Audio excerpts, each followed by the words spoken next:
Welcome back to Let's Play Demon's Souls. Controls are fairly simple. Left analog stick moves. Circle while standing still is a back step. While running is a roll. Hold it while running is a sprint. Left on the D-pad swaps between your left weapon. Right swaps between your right weapon. Down swaps between quick items. Up swaps between spells. We don't have any yet. Triangle swaps between one- and two-handed grip. The lower right corner, which just went up when we killed that enemy, is our soul counter.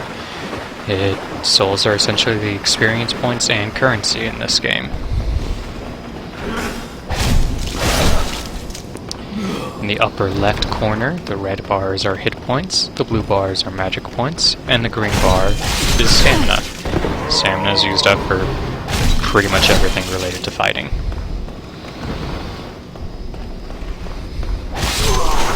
That enemy tends to catch a lot of people unawares.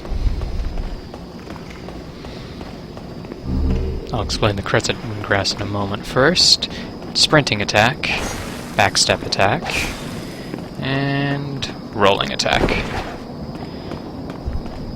Oh, and square uses your currently equipped quick item. Crescent moongrass is your basic healing item. All grasses are of different phase of the moon. Now, let's get the shield out and show you this. Parry and riposte.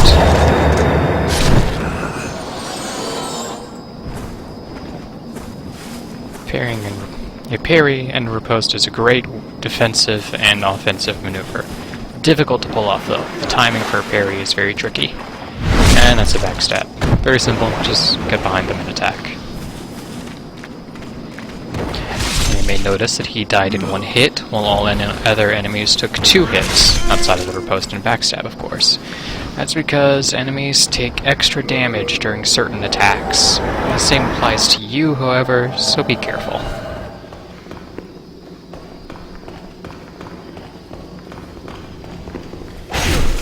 I realize I may be going through those tutorial messages a little quickly, so my apologies.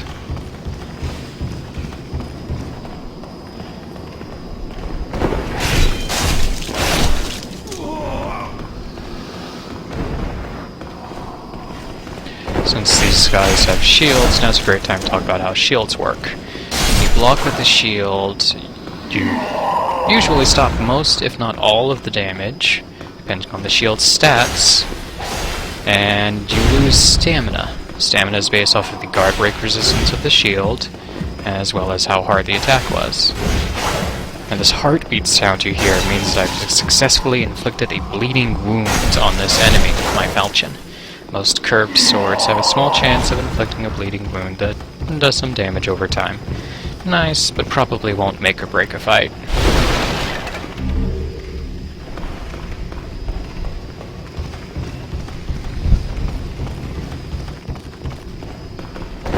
That was poorly timed.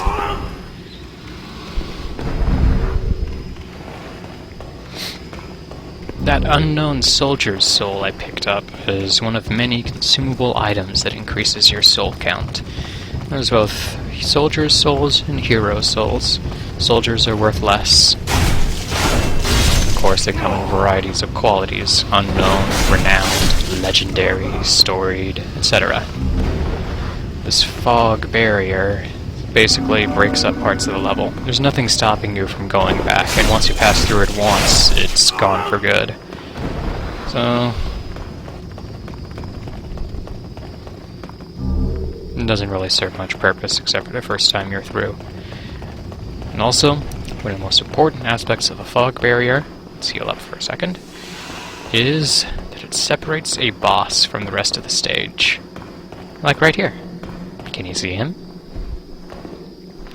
Say hello to the Vanguard. First thing you do, if you want to live, dash to his right. He can't really hit you if you're on the right side of him or behind him. Also, don't lock on to him. That limits your maneuverability far too much. And if you're wearing heavy armor, take it off. You want to be able to move as quickly as possible, and regardless of what armor you're wearing, it's going to kill you or almost kill you in a single hit anyway. So just stay behind him or to his right and flail away, preferably with two hands, since your shield's not going to matter much either. Now, the Vanguard's name. Not everybody really knows this, and I've seen some people asking, what's the Vanguard guarding? That was close. And the Vanguard doesn't really guard anything. The Vanguard is a term that refers to the foremost part of an army. So when the fog crept across Boletaria, these guys were the first ones to start roaming around, most likely. Oh, and those little gray phantom things running around? Those are normally other players, if you're online. They appear in the tutorial regardless of whether you're online or not anyway, though. And victory. Not entirely sure what got rid of that last sliver of his health, to be honest. We have attained a grey demon soul. And access to an area you would otherwise not be able to get to. Where something big lives. Hi!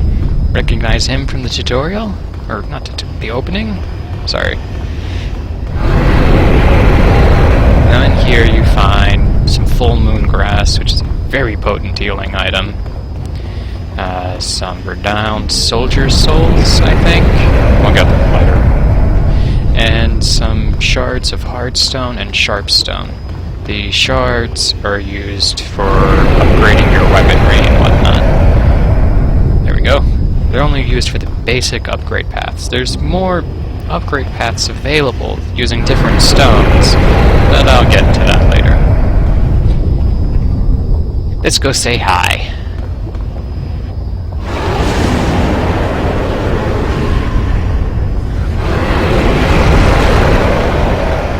I don't think he felt like saying hi. That or he has an odd way of trying to shake hands.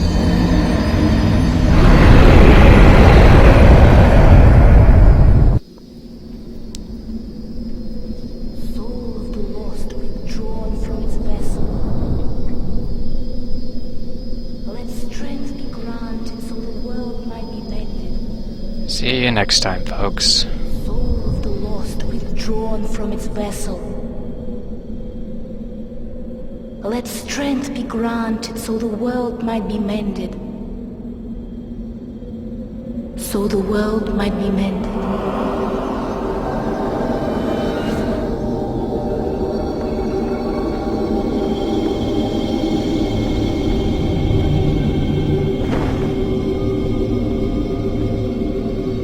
This is the Nexus. It holds together the northern land of Boletaria. Thou canst not exit the Nexus, but each of the 5 archstones will connect